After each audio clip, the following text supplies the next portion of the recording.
RDC TV. O Rio Grande se conecta aqui.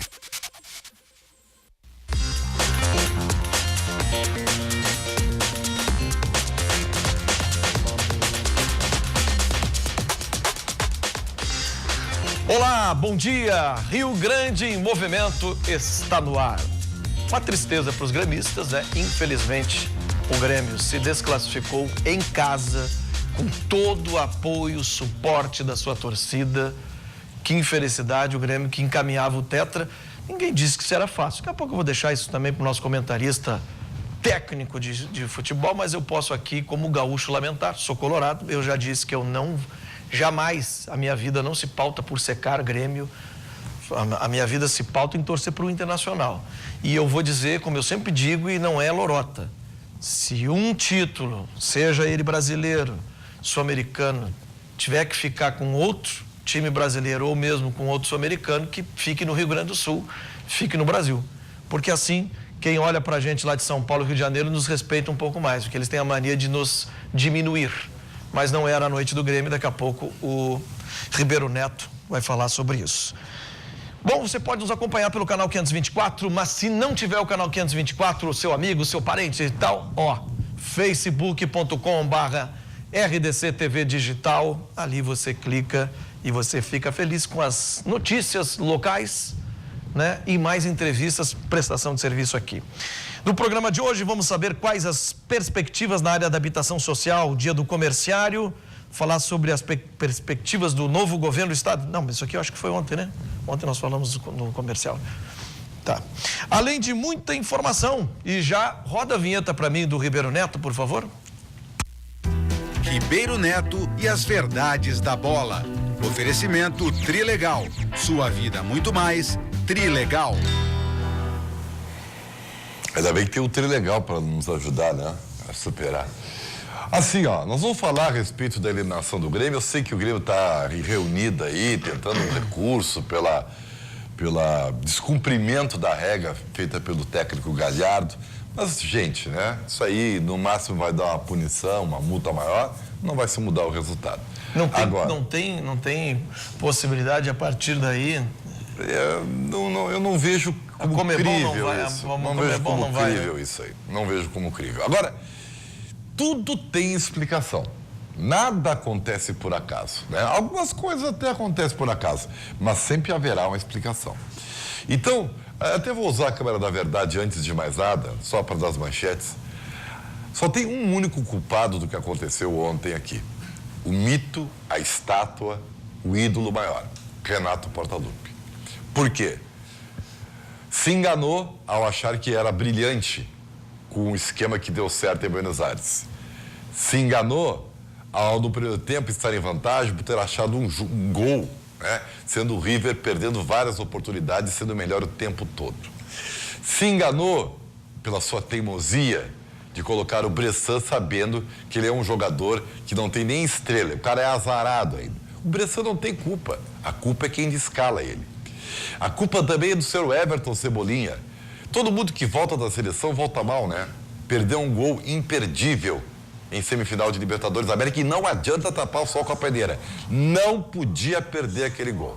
Somado tudo isso, tem ainda os erros do VAR e tudo mais, mas o Grêmio chamou a derrota.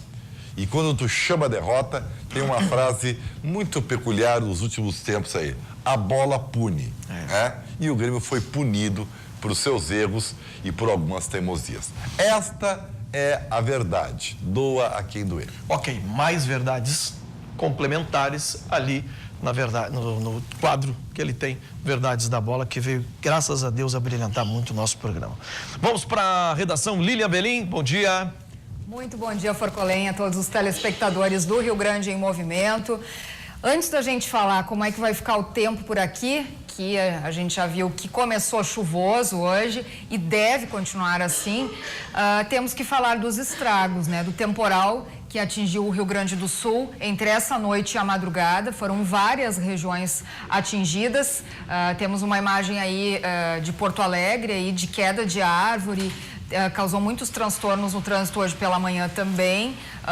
poucos alagamentos, mas aqueles transtornos de sempre que a gente registra aí devido à chuva. A imagem que temos é aqui de Porto Alegre, mas eu vou ir falando das outras regiões onde os estragos foram bastante grandes, viu?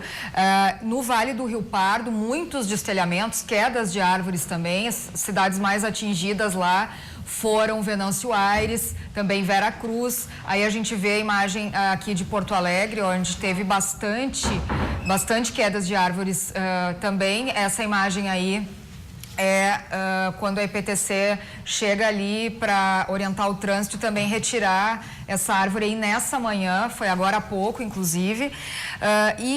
As outras regiões atingidas são o Vale do Taquari, também a Fronteira Oeste e a Serra Gaúcha. Todas com muitas casas danificadas e também quedas de árvores. Lá na Fronteira Oeste, e é o município que até agora se tem relato de maiores estragos, é São Gabriel. São Gabriel ali, na verdade, é na região central ali, né? E tem pelo menos 150 casas danificadas, segundo a Defesa Civil. Ali no centro do estado também, em São Francisco de Assis, em Alegrete, também há registros de muitos estragos, assim como lá na campanha, principalmente em Dom Pedrito. Venâncio Aires, que eu estava falando ali no Vale do Taquari, tem 36, pelo menos 36 casas atingidas até esse momento, mas as cidades mais atingidas na região são Lajeado e Estrela, também com muitos destelhamentos e quedas de árvores. Quanto à falta de energia elétrica, a gente também teve registros de granizo, como eu citei, principalmente lá na campanha, em Dom Pedrito, e um pouco ali também na região de São Gabriel.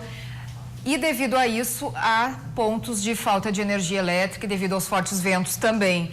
São 190 mil clientes sem luz nessa manhã no Rio Grande do Sul, 100 mil na área da RGE e outros 90 mil na área da RGE Sul. Também a falta de luz abrange ali principalmente Vale do Taquari e Vale do Rio Pardo. As companhias dizem que estão trabalhando, ainda não há previsão de normalização, mas as equipes estão trabalhando. Vamos saber, então, como é que vai ficar o tempo hoje em todo o estado, se essa chuva continua ou não. Aqui na capital, a gente tem a previsão de instabilidade, segue a chuva por aqui, agora está chovendo bem fraquinho, não, deu uma pausa agora aqui na capital, mas vai seguir, viu? O pessoal tem que sair com guarda-chuva. As temperaturas caíram um pouquinho, mas seguem elevadas. 26 graus é a máxima que deve ser registrada aqui. Na Serra, caíram bastante, em 21 graus deve ser a máxima hoje. Chuva também segue por lá, assim como no norte do estado, em Passo Fundo, onde também caíram bastante as temperaturas, ficam nos 21 graus. Erechim também com essa média de temperaturas e a chuva segue, assim como no litoral, ali em Capão da Canoa, a temperatura não passa dos 23 graus. Daqui a pouquinho, mais notícias, Forcolém. Exatamente, querida. Vamos lá com mais notícias daqui a pouco e daqui a pouco também a primeira entrevista. Primeiro eu vou para um break, um breve intervalo comercial e já voltamos.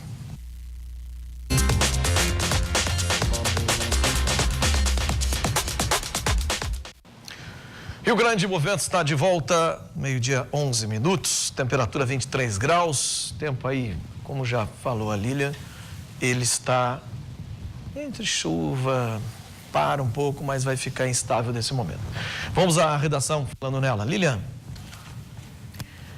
Forcolém, queria passar uma informação, porque ontem a gente falou aqui e vamos falar novamente, que temos um super aulão do Enem, que está na 4ª edição e vai acontecer nessa sexta-feira no Auditório Araújo Viana, em Porto Alegre, a partir da 1h30 da tarde, realizado por um curso pré-vestibular em parceria com uma universidade e também com a prefeitura. Então, eu quero passar de novo o site aqui, porque ficou faltando uma letrinha. Então, para o pessoal ficar bem alerta, porque nesse domingo já acontecem as provas do Enem, então tem que participar dos aulões de revisão, tem que revisar o conteúdo. Então, na sexta-feira, uma super dica aí, porque é gratuito, só que o pessoal tem que se inscrever. Então, vamos dar de novo esse site aqui, mas primeiro lembrar que o Auditório Araújo Viana fica ali na Oswaldo Aranha, 685, aqui na capital.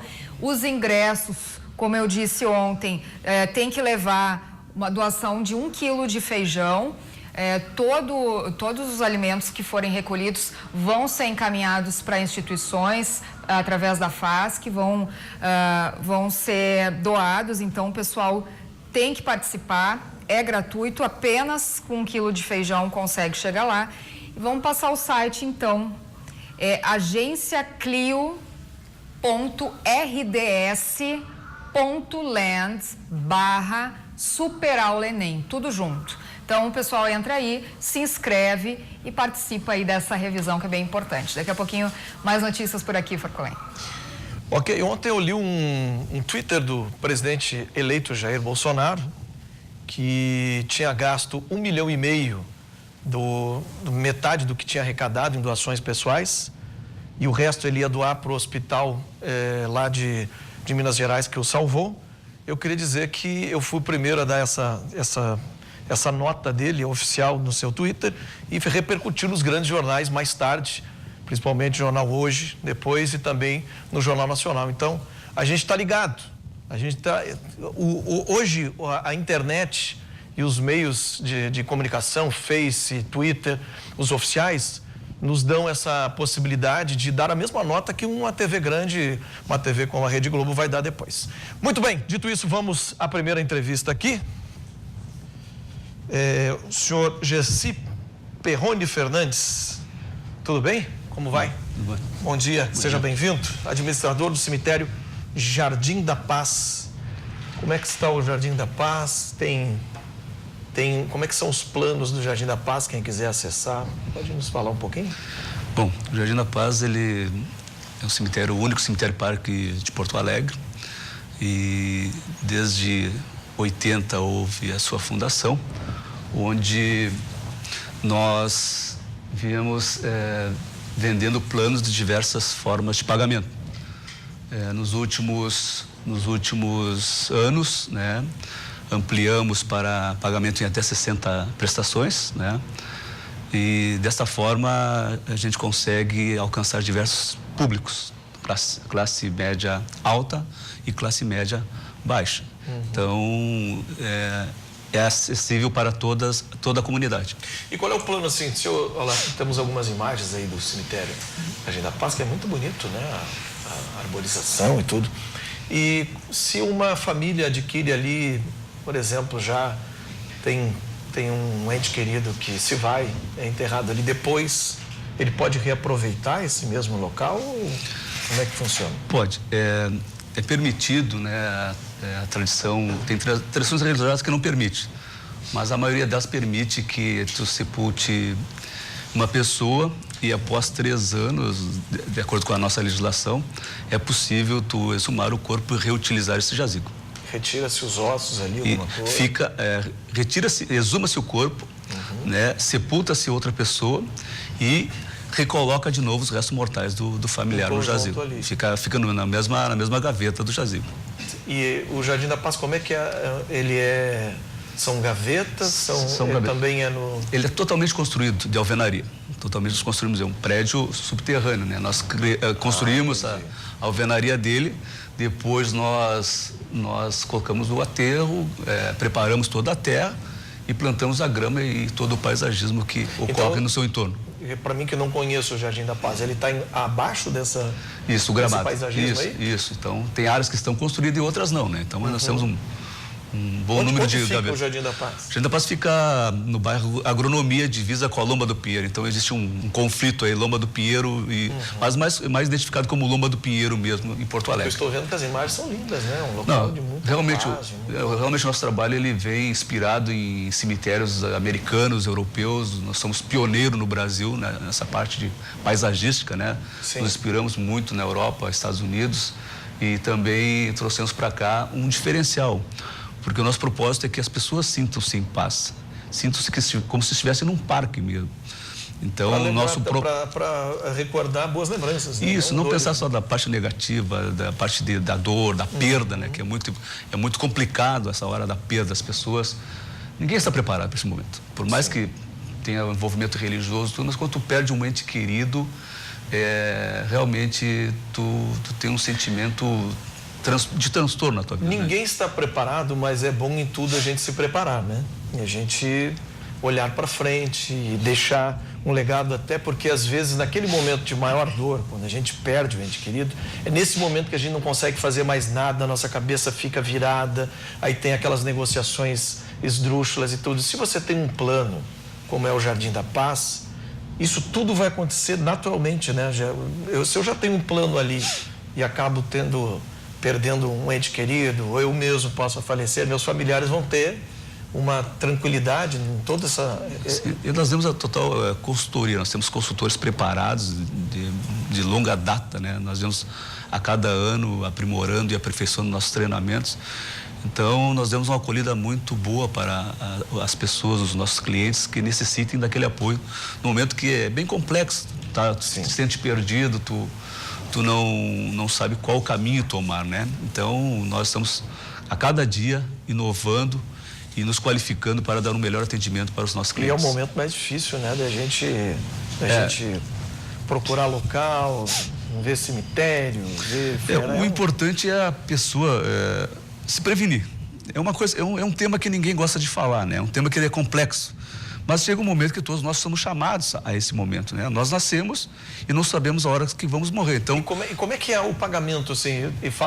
Tem 60 vezes... Como é que é? Sim, são prestações. Então, nós temos planos à vista, planos em prestações fixas e planos em prestações corrigidas, né? Então, isso aí parte a partir de R$160, R$170 mês, 60 meses corrigido pelo INCC. Então, é um momento que a pessoa deve buscar, deve se preparar, porque uma hora nós vamos precisar tomar uma atitude, ter uma ação, né? Então, nós temos que estar preparados para esse momento. Hoje, as pessoas buscam um pouco mais, sabe, esse tema. Então, não está tão afastado do nosso dia a dia, né? Verdade. Gessi Perrone Fernandes, administrador do cemitério Jardim da Paz, obrigado. Parabéns pelo trabalho que vocês realizam lá. Obrigado. Tem um vídeo aí pra gente ver também? Vamos ver então. Temos sim.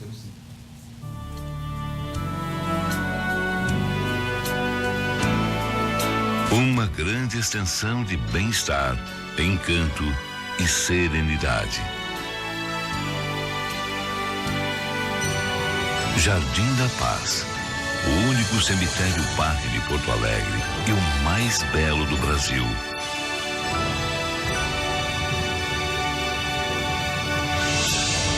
O Jardim da Paz está localizado em uma área de 20 hectares no bairro Agronomia. Lugar escolhido pela presença predominante da natureza e pela facilidade de acesso. Desde a sua implantação em 1980, o Jardim da Paz vem transformando e modernizando as suas instalações para melhorar cada vez mais o conforto e o bem-estar de seus visitantes. Como grande diferencial do parque, a natureza recebe cuidados especiais diariamente. Uma equipe especializada é responsável pela ornamentação, utilizando equipamentos importados e renovando o paisagismo com as plantas e flores típicas de cada estação. O resultado é um visual sublime e fascinante todos os dias do ano.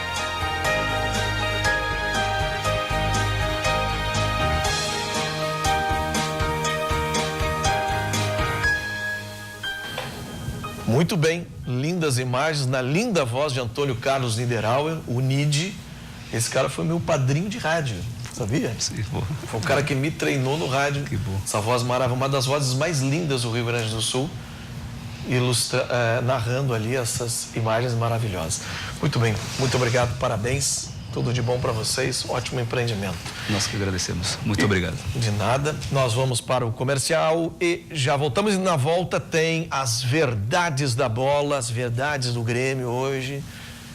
A torcida gremista está chateada. Ribeiro Neto vai explicar melhor.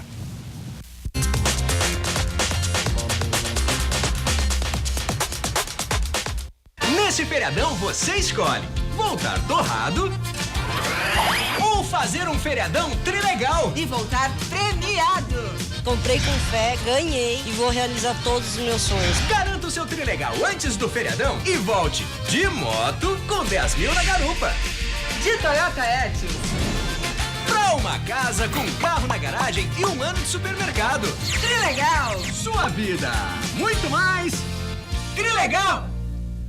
Seja muito bem-vindo à Casa das Redes, aqui no bairro Bonfim, com quase 3 décadas de credibilidade e produtos indispensáveis, como a linha de redes de proteção da marca Equiplex. Atenção, é a única certificada pelo Inmetro. Você que tem crianças, idosos ou animais de estimação precisa revestir as suas janelas ou sacadas com as redes aqui da Casa das Redes, que também oferece uma linha de telas mosquiteiras da marca Udinese, recolhível automática, de correr ou a de sobrepor. O acabamento é lindo, várias opções de cores para livrar você dos mosquitos, outros insetos e doenças. Aqui na Felipe Camarão 469, 3312-1824 e um desconto super especial para você aqui na Casa das Redes. Essencial Máquinas de Café. Tem em sua empresa o evento Verdadeiro Café Expresso ou Cappuccino.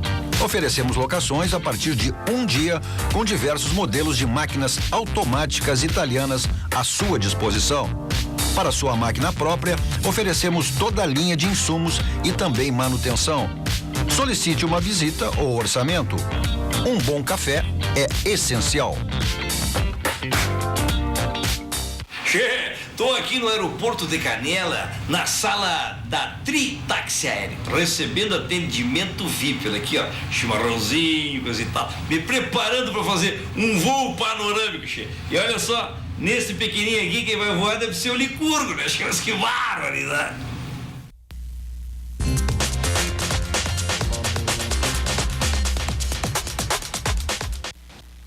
Ribeiro Neto e as verdades da bola. Oferecimento Trilegal. Sua vida muito mais. Trilegal. Ai, meu Deus do céu, meu Deus do céu. Ainda bem que tem, né?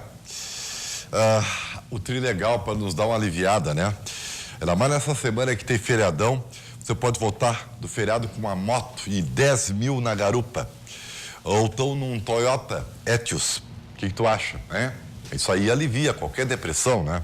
Ou numa casa com carro na garagem, mais 1 ano de supermercado. Trilegal. É um feriadão trilegal para qualquer um, né?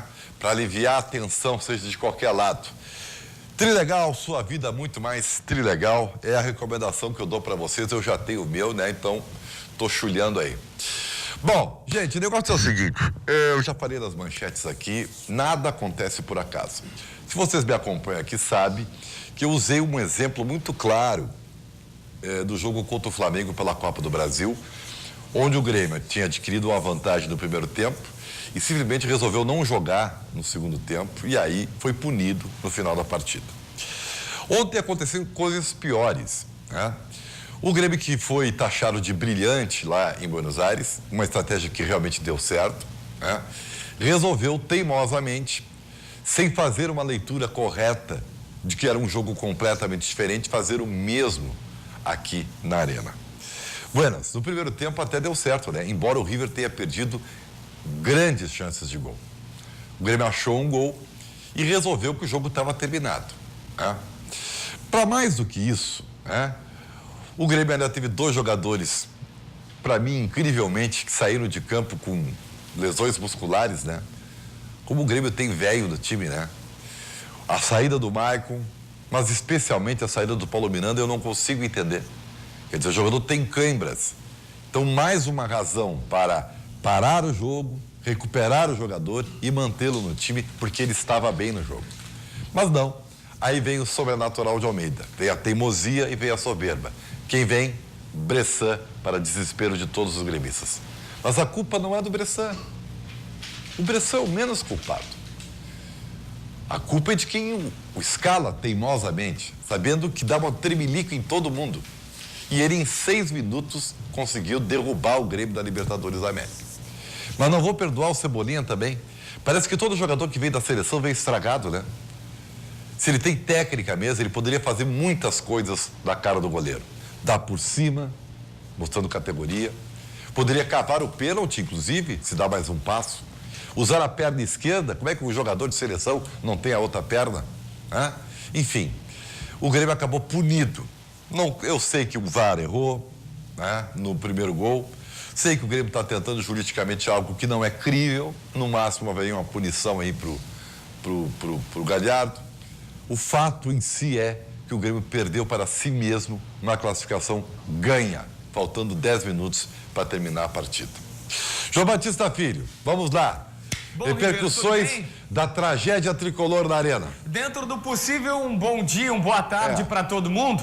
O negócio é o seguinte, Ribeiro, eu já começo com uma informação de bastidor. Nestor Rain, diretor jurídico do Grêmio, está embarcando agora às 3 da tarde para o Paraguai e vai junto ao tribunal protestar na Conmebol por conta do que fez o técnico Marcelo Gallardo. Ele estava suspenso, não poderia estar sequer no vestiário, ele não poderia ter contato com os jogadores, o máximo que ele poderia era no hotel e depois no estádio nenhum contato. Ele teve contato via rádio de uma das cabines, de uma das tribunas do Tricolor. Ele conversava com o banco de reservas e o time argentino ainda ironizou o auxiliar dele, dizendo não, ele deveria estar falando com algum familiar ou alguém da família. Evidentemente que isso pesa, porque o River Plate simplesmente debochou da Conmebol. Ele desceu no vestiário no intervalo, coisa que é proibida, não pode acontecer. Passou instruções para os seus jogadores e ainda concedeu entrevista coletiva na zona mista, uma terceira falha grave do técnico Marcelo Gallardo, que disse: sei que descumpriu uma regra, mas o meu time precisava de mim. Isso gerou revolta do Grêmio, que está solicitando na Conmebol a reversão dos pontos. É uma perda por 3-0, o Grêmio ganharia o jogo por 3-0 e o River Plate estaria assim eliminado da Copa Libertadores da América. Não existe um precedente na Conmebol, apenas no Campeonato Uruguaio, há alguns anos, quando um treinador fez algo parecido e a Confederação Uruguaia reverteu o jogo e deu os 3-0, assim como acontece com os jogadores. O Grêmio tinha 24 horas para apresentar este pedido, Ribeiro, e hoje às 3 da tarde está embarcando para lá o seu diretor jurídico. A tese é de que o Galhardo, como treinador, é um integrante do time. Assim como um jogador. E sendo assim, ele atuando de forma irregular, estaria o River Plate de forma irregular dentro do jogo. Olha, vamos ser bem claros, tá? O que vai acontecer vai ser uma grande punição ao Galhardo, provavelmente será punido, não vai poder estar na beira do campo nos jogos das finais. Talvez o River Plate ganhe uma multa e ficamos por aí. Olha aí, Ribeiro, ó. Olha o primeiro gol do Grêmio, cruzamento do Alisson, a bola bate na barreira e o Léo Gomes pega meio que de sem jeito, sei lá, mas enfim. Foi o gol que ele não fez lá em Buenos Aires, né? É verdade. Aí o Grêmio achou que o jogo tinha terminado, né?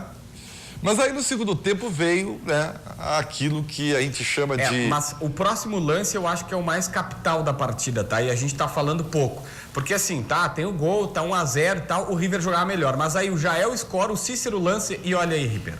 Não, isso aí é inadmissível. Isso aí é inaceitável por um jogador que é taxado como o melhor jogador do Grêmio. Tá? Ele errou tecnicamente. Desculpa, ele foi displicente, Ribeiro. Eu diria, não foi nem displicente, ele errou, ele foi ruim. Tá? Com todo respeito, ele não é ruim, ele é o melhor jogador do Grêmio. Mas ali faltou técnica para ele. E aí o gol de mão.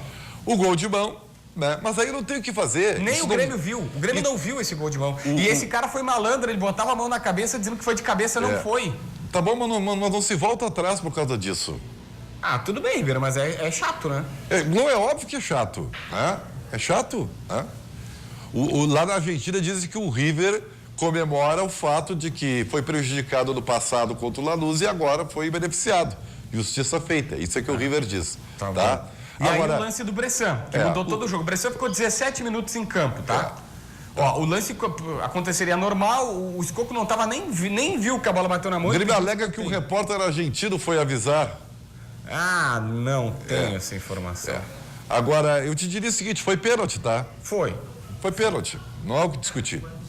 O Bressan em 6 minutos conseguiu, 6 minutos mais a confusão, né? 17 minutos até a expulsão. Pois então, ele conseguiu destruir, né, o Grêmio. E o Bressan ficou inconformado, e essa cena é simbólica porque ele sabe que a carreira dele no Grêmio praticamente acabou, né? O Renato disse na entrevista coletiva que não tem o que fazer. Mas aí não adianta. Aí a tragédia é que nem o seguinte, tu espera uma marquise cair, matar pessoas para depois rever as marquises da cidade. Ah, não dá para comparar. Não, dá sim. O que ele fez foi uma tragédia. Não, entendeu? Olha a cara, olha o Bressan. Cara, tudo bem, eu tenho pena do cidadão Bressan, mas a culpa não é dele, a culpa é do seu Renato, que teimosamente coloca um jogador que, inclusive emocionalmente, não tá na sua melhor ele dizer, cara, foi um absurdo. Teimosia, soberba, entendeu? Mas ele ia colocar quem, Ribeiro? Porque o Paulo Miranda fez a melhor partida dele da história da camisa do Grêmio. Me diz uma coisa, por que o Paulo Miranda saiu tão rápido do jogo? Tem mais o gol do River aí de pênalti que o Pete Martins vai cobrar. Por que o Paulo Miranda saiu tão rápido do jogo? Porque ele sentiu câimbras, né, Ribeiro? Aí o que tu faz? Tu para o jogo, recupera o jogador e volta pro campo. Assim, não. O Bressan entrou rápido demais. Rápido demais. É jogar pro azar. É jogar pro azar. E, na verdade, o que mais me deixa indignado é que o Grêmio se acadelou na arena. O River jogou melhor. Vamos deixar bem claro. O jogo inteiro. O Grêmio se defendeu. Logo o Renato, que acusou o seu rival de jogar como time de Série B naquele Grenal, o Grêmio se acadelou na arena. Vamos falar a verdade, o Renato é mito, o Renato é ídolo, o Renato é estátua, fez maravilhas, tá tudo bem. Vamos separar o joio do trigo, tá? Nessa aí, tá? Ele foi mal, muito mal, e eu ponho na conta dele a eliminação do Grêmio. Tá? É inacreditável. E olha o Galhardo ali, ó. Olha o Galhardo ali. É inacreditável o que aconteceu. 35 do segundo tempo, o jogo estava morto. 1-0, tudo belezinha, fazia o tempo passar. Não tem como aceitar o que aconteceu. Me desculpem, mas não tem como aceitar. Tá? Ô, Ribeiro, pra não dizer que a gente não falou do Internacional... O torcedor colorado tá fazendo festa. É verdade.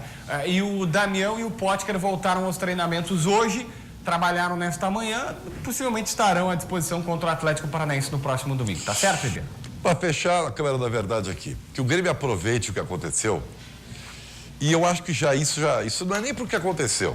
Eu tenho falado há horas isso aí. O Grêmio tem que renovar, rejuvenescer o seu plantel. Pegar um Uber, né? Na verdade vai ter que ser um micro-ônibus. Jogou só tem melhores momentos. Micro-ônibus, tá? E botar, né, alguns jogadores com uma medalha no peito, agradecer, né? E levar para o aeroporto Salgado Filho, né? Porque o ciclo deles encerrou. Eu poderia dizer aqui, né? Mas eu acho que poderia ser uma coisa meio maldosa, tá? E eu não vou fazer isso, tá? Mas tem bastante gente para um grande abraço e tchau. Né? Vem aí na sequência o Forcolém com o Rio Grande Movimento. Eu volto no 2 Toques à noite, né? Porque pós-rodada eu tô sempre no 2 Toques e depois eu do Jornal da RDC. Tchau para vocês. Um grande abraço. A vida continua, paguem seus boletos, porque a vida é assim. Tchau. Ribeiro Neto e as verdades da bola. Oferecimento Trilegal. Sua vida muito mais. Trilegal.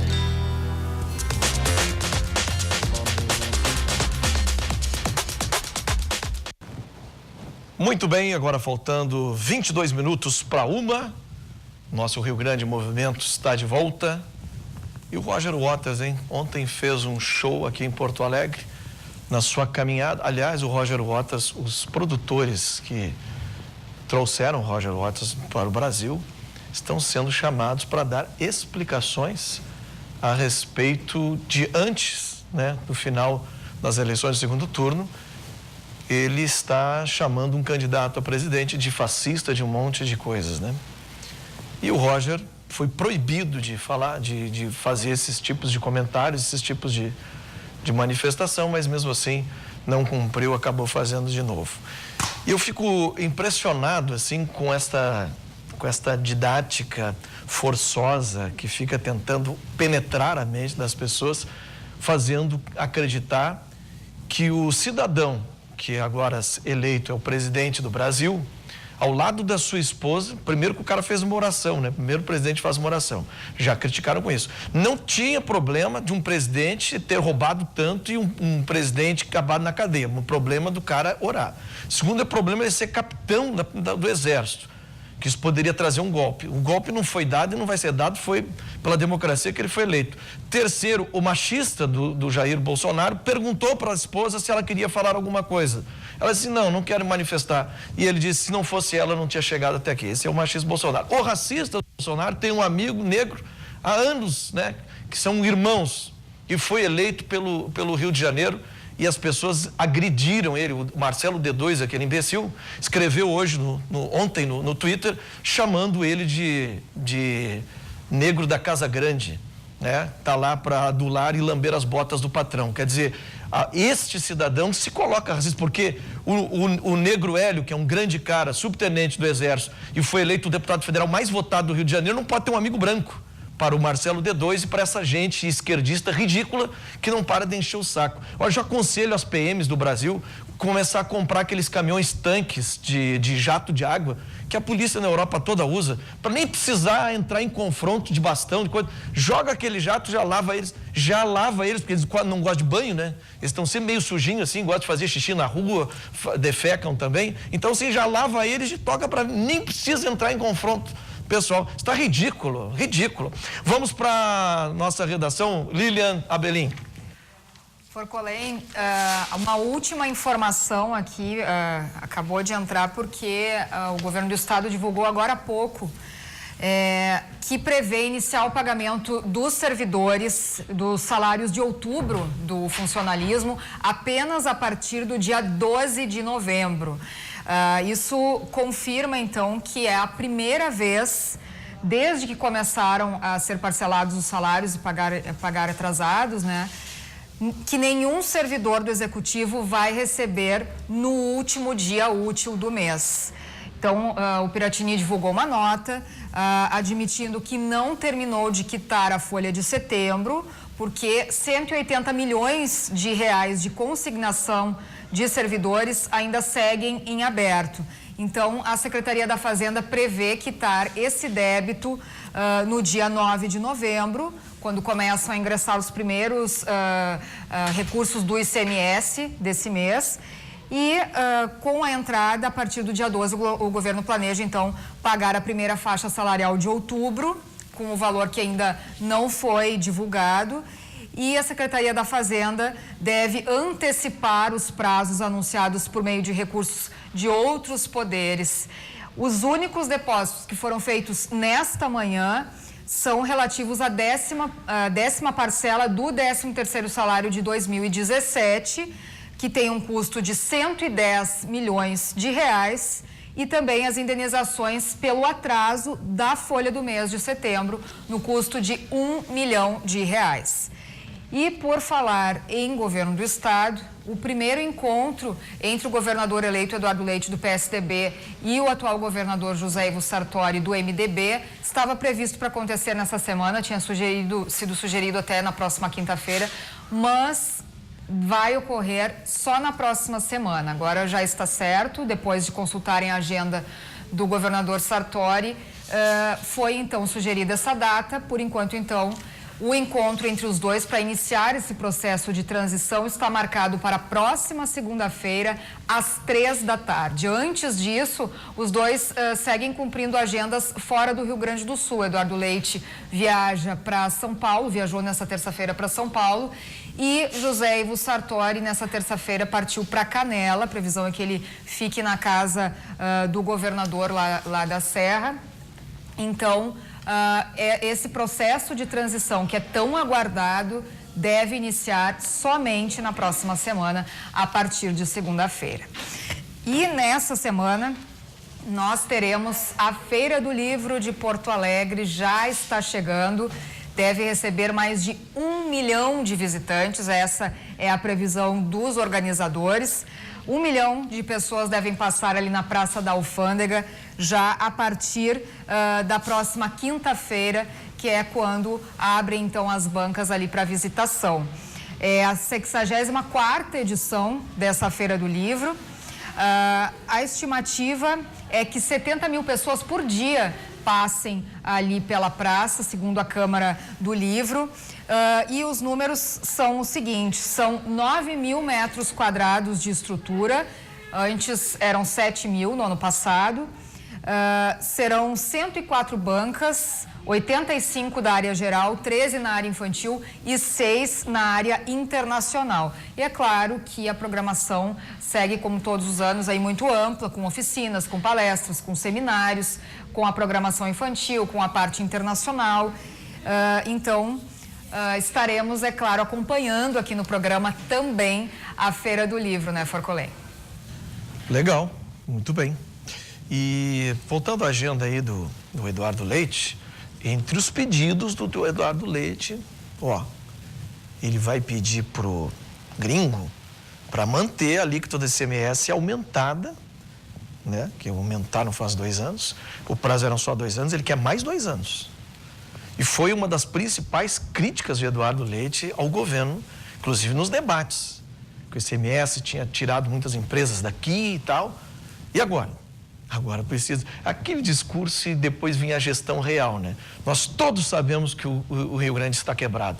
Precisavam das reformas, muitos partidos correram na hora. E agora? Agora o senhor Eduardo Leite, que pediu e foi votado democraticamente, foi eleito governador, assuma os ônus, que é muito mais ônus do que bônus, hein, de ser governador do estado do Rio Grande do Sul. O senhor disse que ia baixar o ICMS e agora o senhor vai manter mais 2 anos? E fica chato, né? Vamos para mais uma entrevista aqui com o convidado Cícero Alvarez, presidente da Federação Nacional dos Arquitetos e Urbanistas. Bom dia, seja bem-vindo. Tudo bom, Forcolém? Obrigado. As políticas para habitação social. Os arquitetos e urbanistas se reuniram ontem no seminário Olhares sobre a Cidade. O que foi discutido? Pois, o SAERGS, que é o Sindicato dos Arquitetos, ele organizou esse seminário em comemoração, também em comemoração ao Dia Mundial das Cidades da Organização das Nações Unidas. Né? E a pauta, na verdade, foram 5 apresentações com pautas diversas. A primeira delas envolvia patrimônio histórico e é muito interessante, assim, essas apresentações elas estão disponíveis no Facebook do sindicato. Mas é muito interessante tu perceberes que, por exemplo, ele mostrou algumas imagens, o primeiro palestrante, que é um museólogo lá do Rio, ele mostrou algumas imagens da cidade do Rio de Janeiro, da evolução dela. E, por exemplo, nós temos agora toda a inovação do centro, a questão do VLT, e é muito surreal, porque à medida que eles foram escavando, né, os trechos atuais para a construção das obras, eles perceberam que naqueles locais estavam os trilhos dos bondes. Então, tipo, e na realidade ele explicou nessa primeira apresentação que mais de 200 quilômetros de vias eram cobertos por bondes. E isso foi, de certa maneira, escondido, né? À medida que a cidade cresceu. Claro. Mas quando se busca uma certa revitalização e uma nova centralidade, digamos isso, para aquela área da Rio Branco, se encontra o Rio de Janeiro antigo.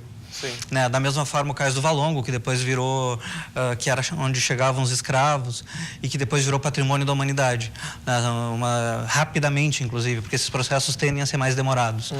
Na sequência, o arquiteto Patrick de Carvalho ele apresentou a nova legislação que trata tanto a regularização urbana quanto rural e como algumas questões, algumas das, digamos, dos instrumentos que a gente chama do Estatuto da Cidade, que visavam, na verdade, dar condição mais justa para a sociedade como um todo, ela acaba virando uma ferramenta para a especulação imobiliária.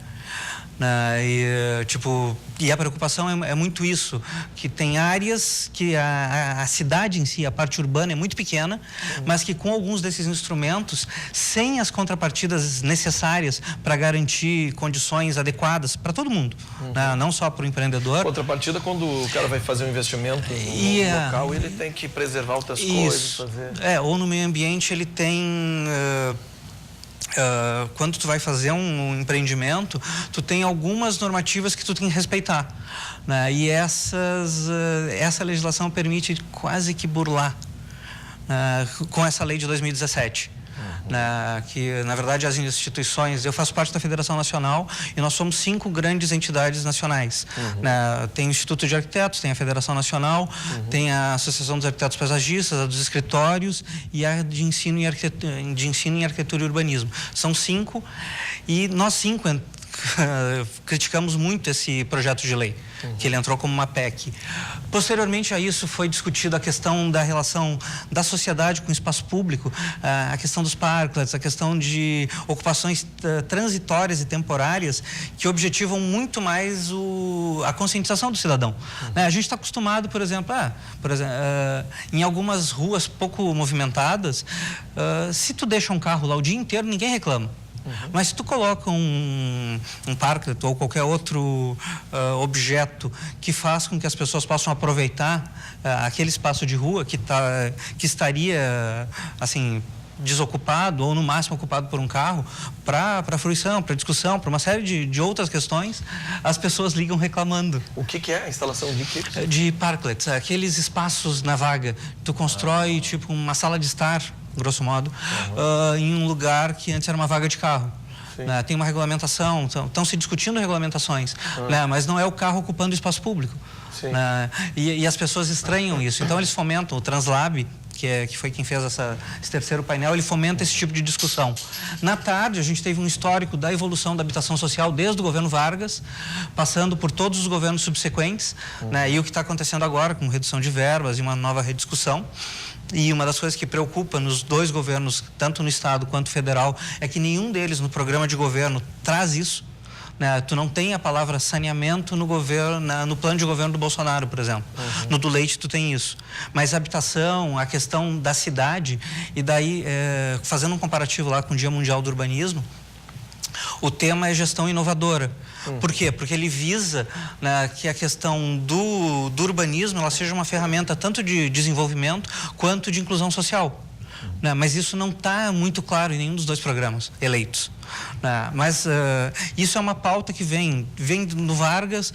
A gente tem aqui o exemplo do IAPI, a gente tem depois outro dia eu entrevistei aqui o prefeito de Gramado, que o parque lá onde fica a casa do Papai Noel, né? Eles queriam comprar um grande empreendimento, queria comprar para fazer um grande condomínio, né? Sim. E o prefeito foi rapidamente, conseguiu tombar o local e ninguém mais mexe, porque é um patrimônio aquilo, né? E graças a Deus ele conseguiu preservar. Outra coisa que ele barrou foi uma grande loja aí nacional, de botar uma estatueta gigante na frente lá. Ele disse, não, isso aqui tá doido, isso é Gramado, isso aqui não é. Então, assim, tem essas coisas aí, graças a Deus que tá ali sentado um político que enxerga. Agora, se é um outro político que só visa o desenvolvimento econômico, ele vai deixando a coisa. Quando vê, daqui a pouco o Gramado tá toda desmantelada, não tem mais sentido quase, né? As coisas que tinham. A casa do Papai Noel é um patrimônio nosso, gaúcho, né? Já virou. É que a gente tem a questão tanto do afeto, da memória. O patrimônio, na verdade, ele começa um pouco por aí. Tu tenta proteger algo que é importante para a comunidade. E dependendo do grau de importância, ele pode virar patrimônio mundial, inclusive. Né? Brasília é uma, por exemplo. A gente tem vários locais que são patrimônio da humanidade aqui no Brasil. O que falta, que eu acho? Falta educação patrimonial, falta consciência disso. Por exemplo, há algum tempo atrás eu li um artigo que eu não vou me recordar o escritor, em que ele mencionava que as pessoas destroem o que a gente tem aqui e pegam o primeiro avião para conhecer tudo que tem na Europa. Né? Tipo, tu vais e por outro lado lá tu tem uma série de cuidados, né? Porque, por exemplo, isso que eu citei antes lá do Rio do Cais do Valongo, a ideia era fazer a obra, né? Independente do que tu encontrasse. Se tu estiver construindo em Roma, por exemplo, né, isso trava, porque as pessoas têm essa consciência. No Rio foi uma briga, né, para entenderem a importância dessa preservação. Então, falta muito, na verdade, isso está muito em voga hoje, falta muito para o Brasil e principalmente para o brasileiro a questão da educação, a questão da consciência da importância. E citando o teu exemplo de Gramado, sim, Gramado tem isso. Há discordâncias na questão do que os arquitetos consideram o que deveria ser preservado, a questão do valor. Porque Gramado, na verdade, em alguns casos, aquilo vira um certo falso histórico, que é uma questão mais complicada que não vale a pena entrar no mérito. Mas, de qualquer maneira, o que tu tens lá é uma unidade. Né? Tu reconhece um ambiente que ele é harmônico. Né? Essa ordem falta para as nossas cidades. Ela falta desde a questão dos postes de luz que tem redes expostas e de qualquer jeito, tem cara de gambiarra, aquilo assustadoramente. Né? Então, tem que ser cada vez mais subterrâneo. Só que isso é um problema, porque o custo aumenta e a obra não aparece. Então, para os nossos políticos, uma vez eu estava conversando com um colega já falecido que ele comentou isso, que ele, Cícero, olha só, por que eles vão enterrar se depois não vai aparecer a obra? Eles vão fazer manutenção, vão consertar, e isso não é visível. Muito bem, Cícero Alvarez, presidente da Federação Nacional dos Arquitetos, nos trazendo as novas aí do que aconteceu no seminário de arquitetos e urbanistas. Muito obrigado. Foi um prazer. Um abraço, tudo de bom. Parabéns aí pelo trabalho de preservação. Vamos para a Lilian, na redação, Lilian. Forcolen, a Polícia Federal, Polícia Rodoviária Federal, apreendeu grande quantidade de maconha na freeway dentro de um veículo. Foram 450 quilos da droga na BR-290 em Gravataí. Estava em um Jeep Renegade que trafegava no sentido litoral capital e não parou, não obedeceu a ordem da polícia para parar no quilômetro 65 da rodovia. Então, tinha um outro veículo, uma outra equipe da Polícia Rodoviária Federal que furou os pneus do veículo. O motorista, mesmo assim, continuou seguindo na rodovia e aí depois fugiu em direção ao Matagal. E os policiais, então, conseguiram retirar a droga do veículo que estava em tijolos. Outra notícia, a droga foi encaminhada para a Polícia Federal aqui em Porto Alegre. Outra notícia, Forcolen, para a gente acabar o programa com essas imagens muito fofas que estão circulando na internet ainda nessa quarta-feira, da cadelinha, aquela que foi resgatada por agentes da EPTC. Ela voltou para os braços do dono dela, a cadelinha que é surda e cega e tem a idade muito avançada e desapareceu na noite de domingo do pátio da casa que fica ali 2 quadras do Arroio Dilúvio, que é onde ela foi encontrada. Cadela de 17 anos foi buscada então pelos donos na unidade de saúde animal Vitória e levada para casa no Jardim Botânico. Está de volta a família Cadela Miss. Imagens que estão circulando aí na internet. Um ótimo dia. Até amanhã a gente volta com mais notícias. Obrigado, Lilian. E fechar com essa informação é maravilhosa mesmo. Coisa boa, né? Final feliz para essa cadelinha e tudo mais. Tem aí virando o jogo. É toda a repercussão do Grêmio, discussão, gol de mão, tem tudo. Já, virando o jogo. Eu fico por aqui. Volta amanhã meio-dia. Tchau.